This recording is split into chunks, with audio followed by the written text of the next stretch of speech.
이번 방송에서 제공하는 투자 정보는 투자 판단에 대한 조언입니다. 방송에서 제공하는 주식의 가치, 가격 상승 및 가격 하락에 대해서는 방송사에서 보장하지 않습니다. 시청자 여러분 안녕하십니까. 오늘장 내일장 일부 출발하도록 하겠습니다. 서정덕입니다. 5월의 첫 번째 거래일입니다. 기분 좋게 양시장 모두 상승하고 있는데 장 초반에는 잠시 양시장 모두 주춤거리는 모습을 보여주기도 했습니다. 하지만 이내 지금 적응을 하면서 시장이 상승 쪽으로 가닥을 잡았고요. 오후 들어서 상승폭을 조금 더 키워나가고 있습니다. 기분 좋게 5월 출발하는데 미국 쪽에서 이슈가 좀 있었습니다. FOMC 이번에 잘 봐야 한다라고 전문가들이 이야기를 많이 했는데 일단 파월 의장이 금리 인하 기대감을 꺾는 직접적인 코멘트가 나왔습니다. 장 초반에는 이 부분이 우리 시장에도 악재로 작용하는가 했는데 결국에는 금리 인하 기대감을 사전에 차단한 데 대해서는 긍정적인 평가로 한마디로 불확실성 제거 부분에서는 긍정적으로 지금 평가를 받고 있고요. 여기 미중 간의 무역 분쟁 합의서에 양국 정상이 한 10일 정도에 서명을 할 것이다 라는 이야기가 CNBC 보도를 통해서 이야기가 나오며 지금 기대감을 올리고 있습니다. 하지만 국내 시장은 환율, 유가, 경기 상황이 상중고를 겪고 있는 건 여전합니다. 환율 부분이 오늘 조정을 좀 받고 있긴 하지만 1164원대에서 아직도 움직이고 있고요. 유가도 지금 강합니다. 여기에 시장 지표들도 계속해서 안 좋게 나오고 있기 때문에 지난달까지 힘들었던 시장이 5월 들어서 개선이 될 것이다라는 기대감은 여전하지만 아직까지는 이렇다 할 반등이 강하게 나올 것이다라는 부분에 대해서 강하게 이야기하는 분들도 많이 계시진 않습니다. 이런 가운데 지금 속보 계속 올라오고 있는데 실적 막바지입니다. 위닉스의 1분기 영업이익 기대가 됐었죠. 314억 원, 전년 동기 대비 249%나 상승을 했습니다. 미세먼지 관련해서 판매량이 어마어마할 것이다. 주가도 그만큼 올라왔는데 역시나 영업이익도 많이 올라왔습니다. 일단 지금 시장 구간대가 변곡점인 시장 상황도 맞습니다. 지수 때도 딱 그렇고요. 환율도 그렇고 여러 가지를 좀 주시를 해야 될 것 같은데 어떤 부분을 중점적으로 봐야 할지 그리고 5월 시장은 어떤지 그리고 3대 지수 모두 하락한 미국 시장은 문제가 없는 건지 일부에서 준비했습니다. 하나하나 체크하시면 좋을 것 같습니다. 헤드라인 뉴스부터 전해드립니다. 지난달 소비자 물가 지수가 0%대 상승에 그쳐 소비자 물가가 올 들어 넉 달 연속 0%대를 이어갔습니다. 통계청이 오늘 발표한 4월 소비자 물가 지수는 1년 전 같은 기간과 비교해 0.6% 상승에 그쳤습니다. 이에 따라 전년 동월 대비 올해 1월 0.8%를 시작으로 2월에 0.5%, 3월은 0.4%, 4월은 0.6%로 소비자 물가 지수는 넉 달 연속 0%대의 상승을 기록했는데 넉 달 연속 0%대 물가 상승률을 보인 것은 지난 2016년 8월 이후 처음입니다. 이주열 한국은행 총재는 미국 연방준비제도가 기준금리 동결한 것과 관련해 예상에 부합하는 내용으로 본다고 밝혔습니다. 미 연준은 기준금리를 2.25%에서 2.5% 사이로 동결하며 앞으로 금리 정책에 인내심을 보일 것이란 방침도 재확인한 바 있습니다. 롯데제과가 다음 달부터 비스킷 제품의 가격을 100원 인상하기로 했습니다. 롯데제과는 원부자재와 물류비, 인건비 등이 오르며 원가 압박이 감내할 수준을 넘었다는 판단에 가격을 올리기로 했다고 밝혔습니다. 이에 따라 기존 1,400원에 판매하는 바닥 코코넛과 제크, 야채 크래커 등은 1,500원에 판매되며 이들 제품의 가격 인상은 지난 2016년 이후 3년 만입니다. 미국과 중국이 오는 10일쯤 무역협상 타결을 발표할 가능성이 있다고 미국의 경제매체 CNBC 방송이 보도했습니다. 이는 다음 주 류허 부총리가 이끄는 중국 대표단의 미국 워싱턴 방문을 계기로 최종 합의가 이뤄질 수 있다는 뜻으로 해석됩니다. 증시 흐름 이어갑니다. 2212포인트대에서 움직입니다. 다시 2210포인트대 위까지 거래소 시장은 상승을 하면서 올라왔는데요. 하루간의 흐름을 좀 정리해 보도록 하겠습니다. 자, 보시면 2200선 살짝 붕괴가 되면서 출발을 했는데 이내 2200선 회복을 했고요. 2215포인트 오늘 장중 고점입니다. 고점 부근에서 계속해서 돌파 시도하고 있는 모습 포착이 됩니다. 자, 그렇다면 수급 주체 확인해 봐야 될 텐데 수급 주체 보시면 쌍끌이 매수입니다. 기관 외국인의 매수고 개인은 681억 원. 개인은 지난주에 하락할 때마다 담고 있었는데 오늘 또 상승장에서 681억 원 매도 포지션입니다. 기관은 금융투자 쪽에서 주로 사주고요. 투신 연기금은 팝니다. 외국인 482억 원 소량이지만 매수에 동참합니다. 다음 살펴보도록 하죠. 일단 시총 상위주들 전체적으로 괜찮습니다. 움직임. 하이닉스가 2.41% 올라가고요. 현대차도 1% 상승하면서 14만 원 회복했습니다. 그리고 셀트리온이 지금 2%대의 조정이 나오면서 최근에 급등 흐름 이후에 숨고르기에 조금 길게 들어가는 모습 확인이 됩니다. 다음 살펴보도록 하죠.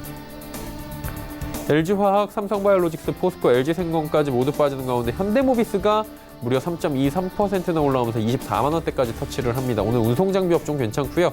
11위부터 15위 종목들도 살펴봅니다. 신한지주, KB금융 올라갑니다. 금융주들도 올라오고 네이버도 2.51% 상승하면서 12만 원대 안착합니다. SK텔레콤도 오랜만에 2%대 상승이 나오고 삼성물산만 지금 보합권에서 움직입니다. 이번엔 코스닥 시장입니다. 760선 터치합니다. 760선 66포인트 0.78% 상승하면서 거래소 대비해서 더욱더 활발한 움직임이 지금 보여지는데 자, 하루간의 흐름을 좀 정리해 보도록 하겠습니다. 보시면 755부터 760까지 올라왔고요. 현재 포인트가 장중 고점 부근입니다. 자, 그렇다면 수급 주체 확인해 봐야 될 텐데 수급 주체 보시면 외국인이 많이 사주네요. 524억 원 대량 매수에 들어왔고요. 기관 개인 팝니다. 기관 가운데서는 연극기금이 주로 지금 매수에 동참하고 있는 상황입니다. 시총 상위주들입니다. 셀트리온 헬스케어 빠집니다. 일단 셀트리온자 들어가면 오늘 조정이 좀 나오고요. 신라젠, 헬릭스미스까지 모두 빠집니다. CJENM 오늘 1.87% 올라갑니다. 포스코케미칼 지난주에 장 후반에 급등 흐름이 좀 나왔었는데 오늘도 아직은 보합권 수준에서 움직입니다. 다음 살펴볼까요? 자, HLB부터 스튜디오 드래곤까지도 소폭씩 올라오는 가운데 펄어비스, 셀트리온, 제약은 빠집니다. 다음 살펴보도록 하죠. SK머티리얼즈, ABL바이오까지 모두 상승하는 가운데 제넥신이 오늘도 고전을 합니다. 원달러 환율 짚어봅니다. 조정이 좀 나오긴 하는데 여전히 높습니다. 1164원대에서 현재 거래가 되면서 원화 강세가 오랜만에 펼쳐지고 있습니다. 금일 본 방송에서 제공해드리는 정보는 투자 판단에 대한 조언일 뿐입니다. 해당 주식의 가치와 수익률 보장해드리지 않는다는 점 참고해 주시길 바랍니다. 시장의 이슈 정리해 보도록 하겠습니다. 유한타증권 메가센터 분당점의 백인범 대리입니다. 안녕하십니까? 네, 안녕하십니까? 예, 오늘 시장 5월의 첫 거래일인데 일단 양시장 모두 기분 좋게 오르고 있습니다. 어떤 이슈들로 시장이 움직이는지 먼저 짚어주시겠습니까? 네, 일단 오늘 시장 수급적인 측면으로 봤을 때 외국인 매수 때문에 좀 올라가고 있다라는 점에서 일단 전반적으로는 원화 강세 전환에 따른 일단 외국인 수급 개선에 양지수 모두 좀 상승하는 모습이다. 라고 볼 수가 있겠습니다. 그래서 특히 외국인 같은 경우 선물과 현물 시장에서 모두 양시장에서 순매수세가 좀 상승 요인으로 꼽혀지고 있는 모습이다라고 큰 시장 측면에서 볼 수가 있겠고요. 일단 이슈 측면에서 봤을 땐 휴일에서 미국에서 주목할 만한 소식 전해져 왔습니다. 미국 인프라 투자 관련 합의안이 이제 트럼프 행정부와 미국 민주당이 좀 관련해서 인프라 투자 관련 합의했다라는 소식이 전해져 왔는데요. 일단 오늘 일부 종목 같은 경우 이 소식에 따른 상승 요인도 영향을 주었던 만큼 일단 관심 있게 해당 이슈 좀 바라보시면 좋을 것 같습니다. 일단 헤드라인 뉴스만 보시더라도 향후 25년간 2조 달러, 한화로 약 2,300조 원을 미국 인프라 투자를 하기로 합의했다라는 소식은 파급 효과가 클 것으로 좀 예상이 되고 있는데요. 그가 미국 같은 경우 트럼프가 대통령에 당선된 이후에 2년 동안 인프라 투자 관련 합의를 못했던 상황에서 이번 합의를 통해 인프라 투자 진행에 속도를 낼 것으로 보인다라는 점. 그리고 트럼프 대통령 같은 경우에도 일단 향후 재선을 위해서 인프라 부분에 집중할 것으로 예상된다라는 점에서 이런 인프라 투자 관련 합의안에 따른 업종별 투자 전략 계속적으로 생각해 보셔야 된다라는 말씀 드리고 싶습니다. 일단 인프라 도로, 교통, 항공, 통신 등의 분야로 좀 꼽혀지고 있는 모습인데 당연히 관련 업종에 있어서는 기대감 등과 더불어 실질적인 수혜 역시도 기대해 볼만하다라는 점에서 일단 관련 업종 내 주가 두각을 드러내고 있는 종목군들 위주의 관심이 필요하다라고 생각을 하고 있고요. 우선 우리 시장 내에서는 기계 업종 일부 종목 그리고 사물 인터넷 관련 통신 장비 업종 등의 이런 실질적인 수혜가 기대된다라는 점에서 일단 관련 업종 내 종목군들 관심 가져보신 전략이 좋지 않나라고 생각을 하고 있습니다. 일단 진성TC, 슈프리마, 오이솔루션, 대한광통신 등 개별 이슈야 각기 있긴 하지만 일단 이런 큰 틀에서 미국의 인프라 투자 관련 수혜주로서도 이들 종목들이 꼽혀지는 상황에서 일단 이들 종목군들 중심으로 해당 이슈 관심 가져보시면 좋겠다 말씀드리겠습니다. 자, 이 외에도 우리가 시장에서 주목할 만한 이슈들이 또 있을 것 같은데요. 어떤 부분들을 볼까요? 일단 오늘 시장 내에서 조선업종 마찬가지로 좀 상승세 일부 눈에 띄는 모습이긴 하지만 파괴력은 좀 그리 좋지 못한 모습이긴 합니다. 하지만 뭐 오늘 뉴스상으로 많이 보셨겠지만 카타르 수주전인 기대감에 일단 조선업종 강세 일단 이슈 몰이로 나올 수 있다라는 점에서 일단 올해 글로벌 조선업종에 있어서 가장 최대어로 꼽혀지고 있는 카타르 LNG 운반선 수주전에 좀 주목을 해보시면 좋겠다 말씀드리겠습니다. 일단 지난 1일이었죠. 어제였죠. 카타르 국영 석유회사인 카타르 페트롤리엄은 각국 주요 조선사에 입찰 제안서를 보냈습니다. 일단 이번 입찰을 통해서 확보할 LNG선 60척이라고 밝히면서 향후 10년간 100척을 추가로 발주할 가능성도 염두하고 있다라는 점을 관심을 두셔야 된다라고 보시면 좋을 것 같은데요. 일단 60척만 하더라도 현재 성과 기준으로 본다면 약 12조 8천억 원 수준이라는 점에서 수주에 따른 실적 기대감 역시 가져볼 만한 의미 있는 수준이라는 점에 주목을 해보시면 좋겠습니다. 우선 조선업종 각종 수주 기대감 등에도 불구하고 주가 수준은 그리 좋지 못한 모습, 당연히 노이즈 측면도 일부 있기는 하지만 일단 이 같은 카타르 수주전을 시작으로 하반기 연이은 해외 수주 관련 이벤트 등을 감안을 한다면 저가 매수에 나서볼 만한 시기다라는 점에서도 관심 가져보시면 좋겠습니다. 그리고 그 외에도 IMO 환경 규제에 따른 수혜 역시도 조선업종에 긍정적인 이슈로 작용할 수 있다는 점 감안해 보시면 좋을 것 같은데요. 일단 IMO 환경 규제는 간단히는 국제 항해 선박에 있어서 황함유량을 3.5%에서 0.5%로 대폭 강화하는 환경 규제입니다. 그러니까 이를 위해서 각 해운사들은 황저감 장치를 달던가 아니면 LNG 연료로 선박을 대체하는 방안 등이 대안으로 꼽혀지고 있는데요. 그렇다면 LNG 연료 선박 대체 방안 등이 그 대안 중에 강구가 되고 있는 만큼 우리 조선업종 그 안에서도 LNG선으로는 경쟁력이 당연히 세계적으로 1위인 점에서 일단 LNG 연료 부분에 대한 관심을 계속적으로 둘 수밖에 없다라는 점에서 앞서 말씀드렸던 카타르 관련 LNG선 발주와 더불어서 이러한 국제적인 환경 규제 역시도 LNG선 관련 발주에 좀 긍정적인 영향을 줄 수 있다라는 점에서 관심 가져보시면 좋을 것 같습니다. 우선 관련 업종 내에서는 삼성그룹주들 강세 눈에 띄는 모습인데요. 삼성중공업, 삼성엔지니어링 등이 주가 부각된 점 등과 더불어서 그래도 현대중공업이라든가 대우조선해양 같은 경우에는 합병 이슈가 좀 잔존해 있는 모습 상황 속에서 일단 업종 영향에 좀 네이키드하게 영향을 받을 수 있는 이런 삼성그룹주들 위주로 특히 삼성엔지니어링 같은 경우가 추가적으로 그 둘 중에서는 조금 더 좋은 그런 의견이 좀 많은 점을 참고하시면서 관련 종목 살펴보시면 좋겠다 말씀드리겠습니다. 네, 조선주 관련 이야기까지 남겨주셨는데요. 자, 종합적으로 볼 때 전략들을 어떻게 가져가는 게 좋을까요? 실적 시즌입니다. 그렇기 때문에 실적에 포커스 맞추시면서 시장 전략 가져가시는 게 그래도 바람직하다라고 보여지고 있고요. 일단 시장에서 실적 추정치가 상향되고 있다라는 점에서 그 기업을 좋게 보는 투자자가 많아진다는 점에서 해석해 본다면 최근 증권가라든가 시장에서의 실적 추정치가 상향되고 있는 종목군들 계속적으로 관심 가져보시면 좋겠다 말씀드리겠습니다. 일단 최근 실적 추정치가 상향되고 있는 종목 가운데 삼성엔지니어링 그리고 현대차, LG전자, 더존비주온 등이 좀 새롭게 좀 상향되고 있는 종목군들로 꼽혀지고 있기 때문에 일단 이들 종목군들 마찬가지로 관심 가지시면서 향후 투자 전략에 참고해 보시면 좋겠다 의견 드리겠습니다. 네, 알겠습니다. 시장 전략들까지 함께 들어봤습니다. 오늘 말씀은 여기까지 듣겠습니다. 고맙습니다. 네, 감사합니다. 유한타증권 메가센터 분당점의 백인범 대리와 함께했고요. 이슈 칼럼 이어갑니다.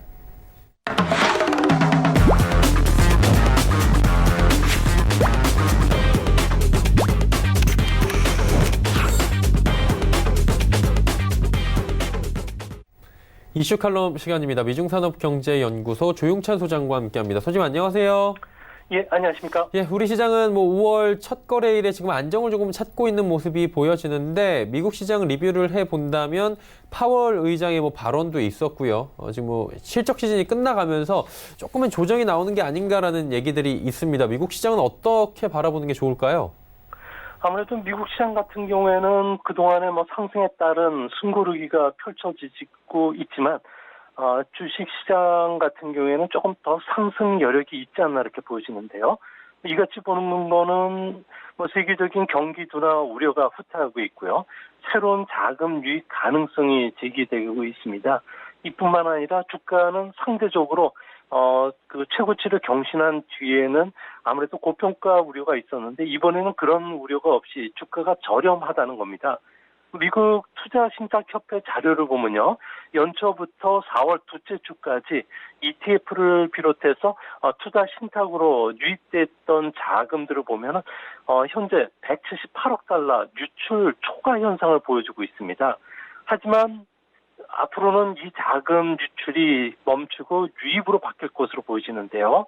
미중 간의 무역 전쟁이 곧 타결될 것으로 보여지고요. 또 실적을 보면은 내년 1분기까지 실적 회복세가 뚜렷하기 때문에 그렇습니다. 이 때문에 미국 기업들의 주가가 저평가되어 있는 지금 기업들 같은 경우는 자사주 매수에 나서면서 수급 사항도 많이 개선이 되고 있는 상황이기 때문에 주가 조정이 그렇게 깊지 않다는 점이고요. 또 한 가지는 S&P 지수의 일드 스프레드, 그러니까 S&P 지수의 투자 수익률을 미국 10년물 국채 금리로 뺀 수치를 보여줍니다. 이게 2.6%로 올해 평균 2.3%를 웃돌고 있는데요.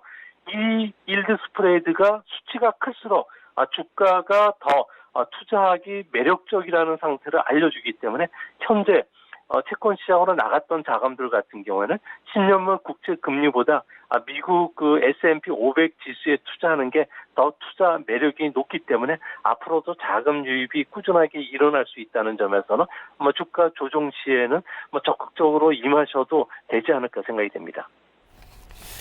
일단은 뭐 미국 쪽 얘기를 쭉 들어봤는데 걱정스러운 게 이제 ISM 제조업 지수가 발표가 됐는데 최저치입니다. 그러다 보니까 경기 성장이 좀 둔화되는 것이 아니냐라는 목소리가 다시금 힘을 받고 있는데 이 부분은 어떻게 보는 게 좋겠습니까? 네, 미국 공급관리자협회가 발표하는 4월 제조업 경기 지수를 보면요. 현재 52.8이 나왔지만 50 이하로 떨어져야지 경기 수축이라고 판단할 수 있는 분기점이 됩니다. 60이 넘으면 반대로 경기 과열인데요. 현재는 이 수준에 들어왔다는 것은 아무래도 미국 경기가 당장 하락 구조로 빠지는 게 아니라 골디락스, 그러니까 저온 상태의 경제가 계속 이어지고 있다고 보셔야 됩니다. 이같이 보는 근거는 업종별로 보더라도 나타나는데요. 업종이 좋아지는 업종이 13가지, 그리고 업종이 악화되는 쪽이 5개 정도에 불과합니다. 아무래도 기계나 컴퓨터, 전자제품 같은 부분에서는 여전히 미국 경제를 이끌고 있고요. 또 이런 것은 미국 경제 그 선행지표 역할을 해주고 있는 컨퍼런스 보드의 경기 선행지수를 보더라도 알 수가 있습니다. 3월 달은 전달 대비 플러스 0.4 수준으로 사상 최대치를 기록했는데요. 지수가 정점을 기록한 상태에서 선행지수가 앞으로 계속 내리막을 걷는다고 하더라도 경기 후퇴가 시작되려면 한 1년에서 2년 정도 시간이 걸린다는 겁니다. 만약 미국 경기가 지금 하락세로 돌아서더라도 경기 침체가 선언되는 시점까지는 앞으로 1년 이상 시간이 남아있다는 건데요. 이 때문에 골디락스 경제 상황 속에서 몇몇 지표가 안 좋아지고 일시적으로 조금 충격적인 상황이 오더라도 일희일비할 필요는 없지 않나 보여집니다.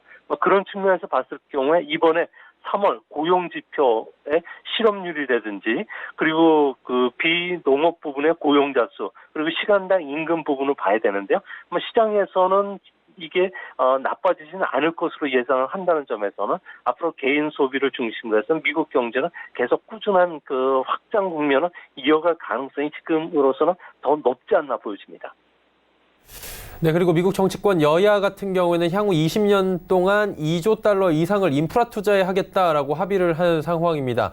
2조 달러 상상이 안 가는 금액이긴 한데 이 정도가 지금 투자가 되기로 한 배경이 있을 것 같고요. 또 미국 경제가 워낙에 크기 때문에 2조 달러면 20년 동안 충분한 금액인지 이 부분도 궁금한데 어떻게 보십니까? 네, 미국 토목학회 같은 경우에는 인프라 실태를 A에서 2등급까지 5개로 나눠서 평가를 하는데요. 현재 미국은 D 플러스 아주 나쁜 단계 수준에 있습니다. 미국을 가보시면요, 100년이 넘은 상하 수도들도 많고요.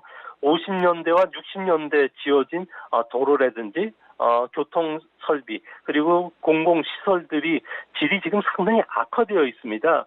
이 때문에 시간이 갈수록 인프라의 그 평균 연령이 높아지는 현상이 뚜렷한데요. 여야 간에 미국의 인프라 수준은 B등급, 그러니까 괜찮은 수준까지 끌어올리기 위해서는 3조 달러 이상의 자금이 투입돼야 됩니다. 하지만 여야 간의 합의가 시작이 됐지만 갈 길은 여전히 멀다고 보여지는데요. 트럼프 행정부 같은 경우에는 아무래도 대규모 감세 정책으로 인해서 재정이 악화되어 있는 상태이기 때문에 연방정부가 인프라 투자에는 2천억 달러 정도밖에 낼 수 없다. 나머지는 주정부라든지 민간 자금이 알아서 자신들이 투자하라는 생각이지만 민주당 같은 경우는 이렇게 됐을 경우에는 오히려 공공 시설에 대한 그 질이 더 나빠지기 때문에 연방 정부가 최소 1조 달러를 좀 부담해야 된다는 겁니다. 지금 현재 재원 조달 문제와도 상당히 난항을 겪을 것으로 보여지는데요.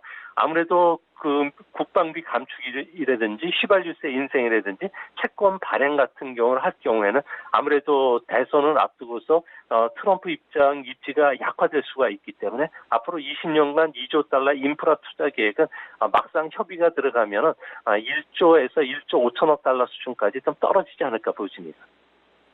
궁금한 게 20년 동안 이런 어마어마한 금액이 인프라 투자가 된다면 아까 말씀해 주신 대로 인프라가 뭐 그렇게 좋지 않다. 미국 같은 경우에 따지고 보면 말씀을 해 주셨는데 그럼 뭐 노후화된 교통 인프라 깔리고 그러다 보면은 생산성이 향상되는 게 아닐까라고 생각을 해볼 수 있는데 이 부분은 어떻게 보는 게 좋을까요?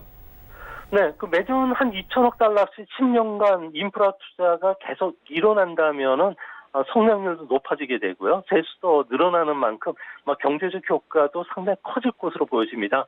당장 건설 관련 고용이 창출이 될 것이고요. 또 노동자의 소득 증가뿐만 아니라 하청 기업의 이익 증가, 그리고 생산성 향상, 마지막에는 토지 가격 상승으로 세금도 늘어날 수가 있는데요. 문제는 인프라 투자가 시작이 된다고 했을 경우에 아무래도 트럼프 행정부 같은 경우는 주정부나 민간 자금을 활용하라는 취지의 합의안에 도출할 가능성이 있는데 이렇게 되면은 고속도로라든지 공항, 항만처럼 이용료를 부과할 수 있는 상업적으로 수익성이 높은 곳에만 집중 투자하게 된다는 겁니다. 이렇게 됐을 경우에 일반 도로나 학교, 상하수도 투자 같은 경우는 제외될 수밖에 없기 때문에 빈부격차는 더 확대될 수밖에 없고요. 이런 회의적인 시각을 잠재울 구체적인 방안을 찾지 못했을 경우에는 의회 예산 심의를 둘러싸고 인프라 투자에 대한 효용성 논쟁이 불거질 가능성이 있기 때문에 내년 대선을 앞두고 오히려 정쟁으로 비화될 가능성이 크다는 점에서는 꼭 낙관적으로 인프라 투자를 보실 필요는 없지 않나 이렇게 보여집니다. 네, 그럼에도 불구하고 인프라 투자가 대규모로 이루어진다라는 이야기가 나오니 지금 우리 시장에서도 지금 반기는 종목들이 좀 보입니다. 인프라 투자 관련 종목들은 굉장히 많이 오늘 오르고 있는데 구체적으로 경제 상황을 볼 때 우리나라에는 어떤 영향을 주게 됩니까?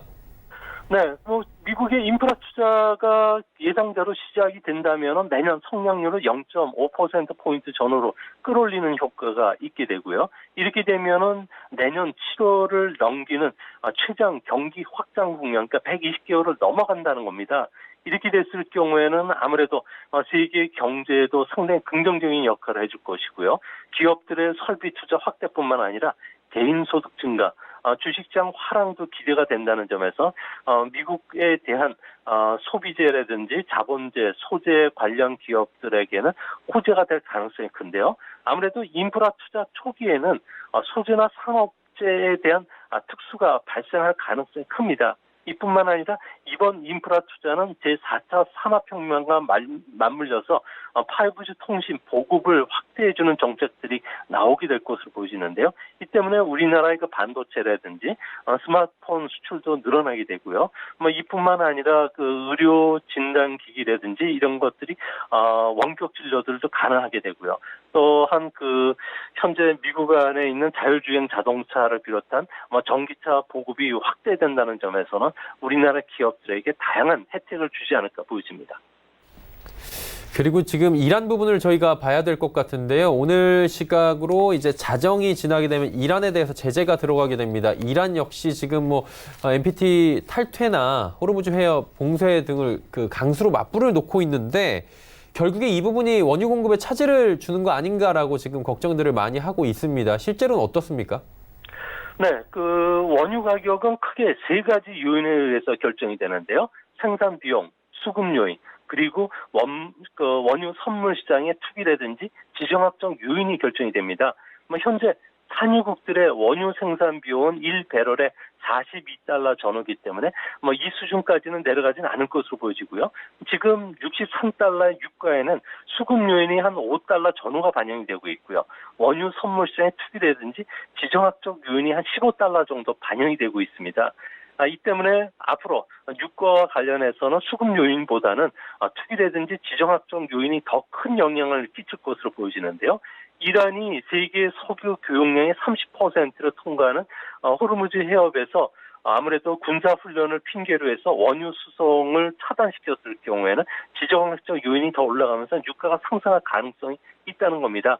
또한 미국 같은 경우에는 이란을 제재하기 위해서 이스라엘, 사우디를 비롯한 시아 수니파들과 대항을 하게 되는데요. 이렇게 되면 이란이 시아파인 레바논 헤즈볼라라든지 팔레스타인 하마스와 같이 군사적 충돌이 일어날 가능성이 있기 때문에 투기 요인과 지정학 요인이 겹쳐서 유가는 당분간 $50 후반에서 $70 사이에서 움직이지 않을까 생각이 됩니다.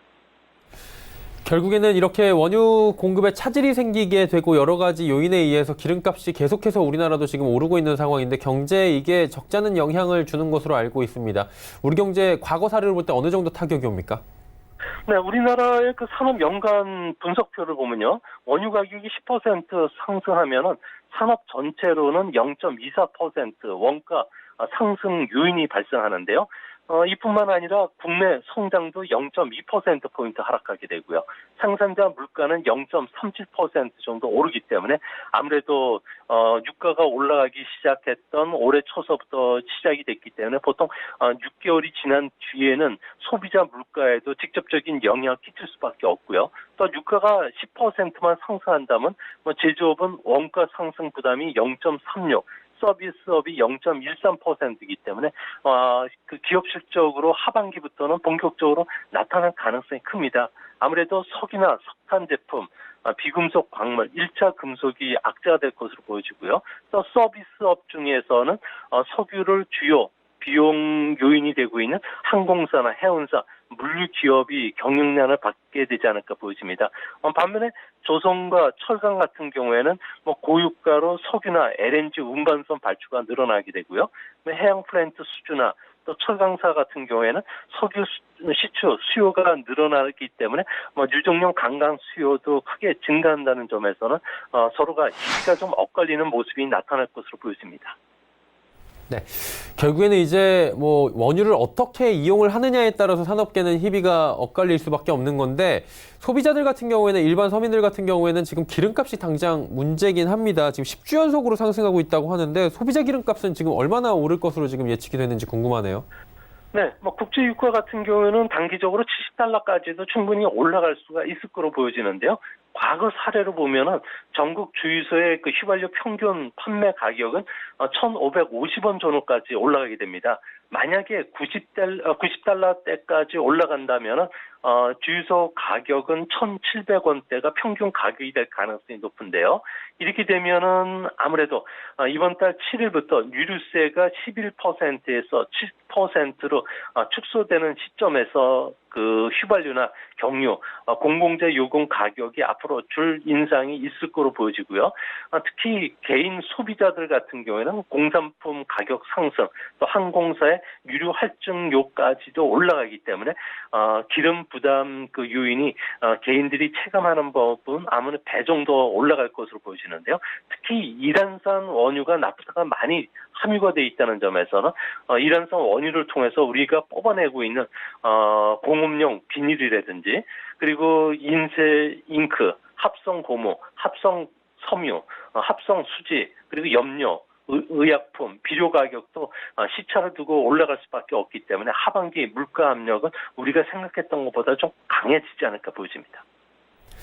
결국에 이제 오를 때 더 많이 오르게 되고 물가에는 압력이 올 수밖에 없다, 압박이 올 수밖에 없다라는 건데 중국 쪽도 무시를 못하는 게 경기 회복세에서 지금 유가가 이렇게 올라버리면 중국 그 경기 회복에 찬물을 끼얹는 게 아닌가라는 얘기들이 나옵니다. 2분기 중국 경제 회복을 우리가 피부로 느낄 정도가 될까요? 네, 미국과 중국 같은 경우에는 아무래도 인프라 투자, 그리고 철도와 관련된 투자, 그리고 1대1로와 관련된 투자들이 조기 집행되면서 1분기 GDP 성장률이 6.4로 바닥을 친 것으로 지금 확인이 되고 있는데요. 2분기에는 아무래도 1분기보다는 좀 높지 않을까 보여집니다.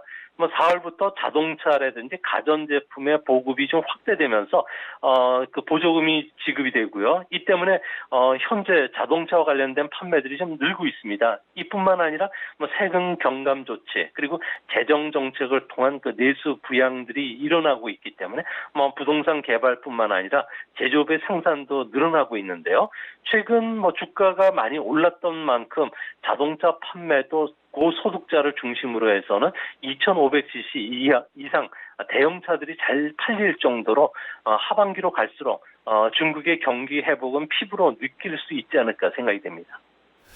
경기 회복 초기에는 그렇다면 어떤 업종이나 기업이 수혜를 입는지 그리고 아직까지 이런 수혜를 입지 못한 업종들이나 섹터는 또 어디가 있는지 이 부분도 체크해보면 좋을 것 같은데요.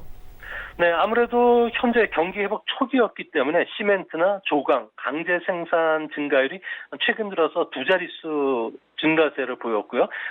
지금은 하이테크 관련 그 부분들도 두 자릿수 성장을 지금 이어가고 있습니다. 이로 인해서 화학 섬유라든지 비철 금속과 같이 대부분 소재나 중간재로 쓰고 있는 업종도 중국에서 지금 특수들이 일어나고 있는데요. 이제 앞으로 미국의 그 표적이 됐던 중국 제조 2025와 관련해서 로봇이나 전기장치, 그리고 반도체, 휴대폰, 스마트폰 같은 경우에는 크게 생산이 그 1분기까지 감소를 했지만 4월 달부터는 아무래도 무역 전쟁에 대한 합의가 이루어질 수 있다는 점에서는 4월 경제 지표가 나오는 수준부터는 그 우리하고 관련이 되고 있는 전기 장치라든지 반도체와 관련된 부분들도 이제 바닥권을 하나둘 통과하는 모습이 좀 나타날 것으로 분석이 됩니다. 자, 이제 우리나라가 문제인데요. 우리나라 같은 경우에는 하느니 경제 성장률 2.5%까지 조정을 했는데 일각에서는 2.5%가 불가능할 것이다라는 이야기까지 나올 정도로 경기 상황이 여러 가지 지표를 봐도 좋지가 못합니다. 언제 회복이 될지 이게 어떻게 예측이 좀 되십니까? 네, 우리나라 그 GDP 성장에 가장 큰 영향을 미치는 변수 중에 하나가 재고와 관련된 부분 그리고 설비 투자 부분인데요. 이 부분이 모두 한 20% 정도 차지하는데 최근 중국에서 재고 조정이 빠르게 진행이 되고 있는 업종을 중심으로 해서 회복이 되기 때문에 그 2분기 말서부터 그리고 3분기 초에는 경기 회복 신호를 볼 수 있지 않을까 보여집니다. 우리나라 같은 경우에는 그 대중국 수출과 관련된 재고 통계들을 보면요. 중국 같은 경우는 재고가 이번 2월 달은 6.2%까지 성장세가 둔화됐습니다. 아무래도 재고 조정이 끝나는 업종들이 지금 많이 나타나고 있는데요. 대표적으로 철강이나 전기기계, 전자통신, 화장품을 원료로 쓰고 있는 정밀 화학을 비롯한 화학 제품을 중심으로 해서 재고 조정이 빠르게 일어나고 있다는 겁니다. 이렇게 되면 재고 소진이 되는 대로 우리나라 수출 기업에도 호재가 될 수가 있기 때문에 대중국 경기는 시차를 두고서 서서히 행복될 것을 보여지는데요. 그런 점에서 하반기에는 재고 조정이 아주 빠르게 진행될 전자 부품, 기기, 그리고 수송용 기계, 그리고 산업용 기계 같은 경우는 다른 업종보다도 경기 회복이 좀 빨라진다는 점에서는 아무래도 대중국과 관련된 실적이 좋아지는 기업들이 앞으로 하반기를 봤을 경우에는 장기 투자하는 전략도 좀 바람직하지 않을까 보여집니다. 예, 알겠습니다. 오늘 말씀은 여기까지 듣겠습니다. 고맙습니다. 네, 감사합니다. 미중산업경제연구소 조용찬 소장과 함께했습니다.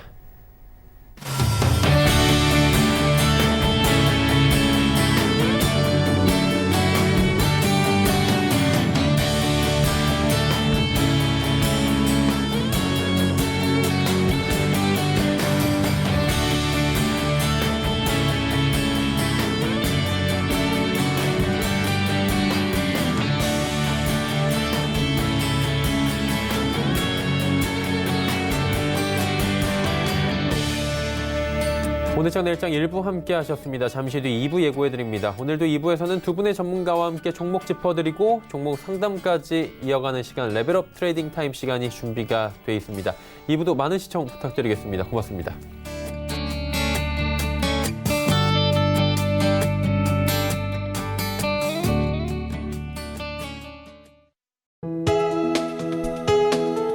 본 방송에서 제공하는 투자 정보는 투자 판단에 대한 조언입니다. 방송에서 제공하는 주식의 가치, 가격 상승 및 가격 하락에 대해서는 방송사에서 보장하지 않습니다.